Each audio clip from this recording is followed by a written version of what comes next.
হ্যাঁ হ্যালো বন্ধুরা, আমরা এখন চলে যাচ্ছি গুহার মধ্যে। গুহার থেকে বেরিয়ে যাচ্ছি, কিন্তু পিছলা খাওয়ার সম্ভাবনা অনেক বেশি। যেহেতু আমি প্রথমবার এই ইয়াতে আসছিলাম, একলা আসছিলাম, আমার ফ্রেন্ড সার্কেলরা আমাকে ফেলে চলে আসছিল।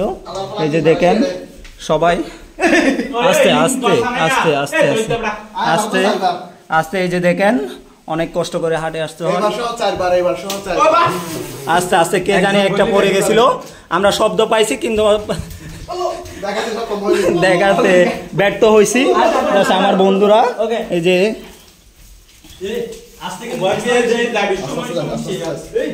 আমি ট্রাই করতেছি আসতে যাওয়ার, কিন্তু চেষ্টা করে পারতেছি না। যে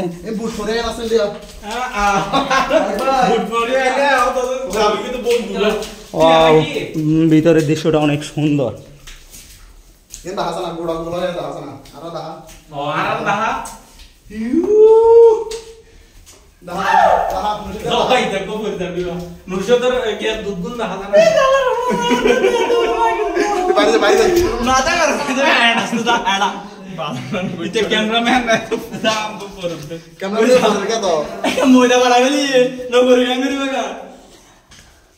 তোরা যেভাবে আনার দায়িত্ব দিওস, এটা হইম কি আর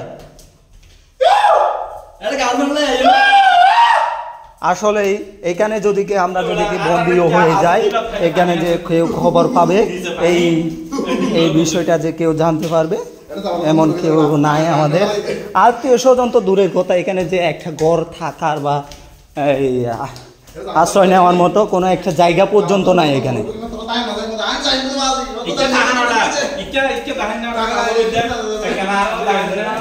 এই যে এই তোমরা আস্তে আস্তে, এটা কিন্তু অনেক রিস্কের মধ্যে আছে।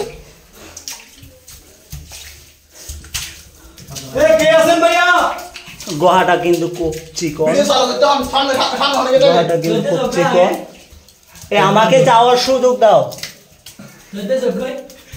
আমাকে যাওয়ার সুযোগ দেন।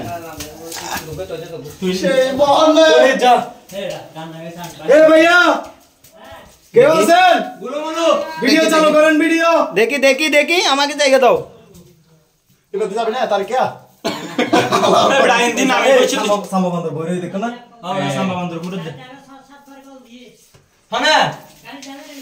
আচ্ছা কল না বাইরে বাইরে রাড়ন সাতবার দিলে মানে জানা তো না, ভিতরে আইলে বাইরে নিয়ে আরে সাতবার কলবে হারে দিব মানছনা। হ্যাঁ না আল্লাহ বড় বকে দিছস না, আচ্ছা তো না। ওকে ওকে চলে আসছি আমরা ব্রো, তুমি এখন আমরা সবাই শেষের দিকে। এখন আমার থেকে কিন্তু নামতে অনেক কষ্ট, এক হাতে মোবাইল আর এক হাত দিয়ে নামতে হচ্ছে সিঁড়িটা। দেখেন এখন আমি কিন্তু বাইরে হইতে পারতেছি না, এখন আমি সবাইকে দেখার জন্য চেষ্টা করতেছি, কিন্তু ওরা যদি আমাকে একটা টান্ডা না খাওয়ায় কিন্তু পিছন মারি দিব।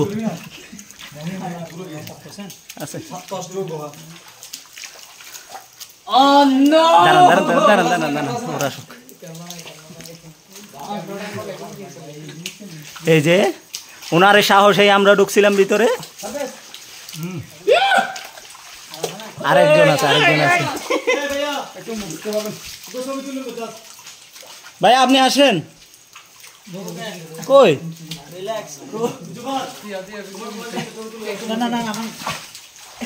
তোমার মোবাইল কই?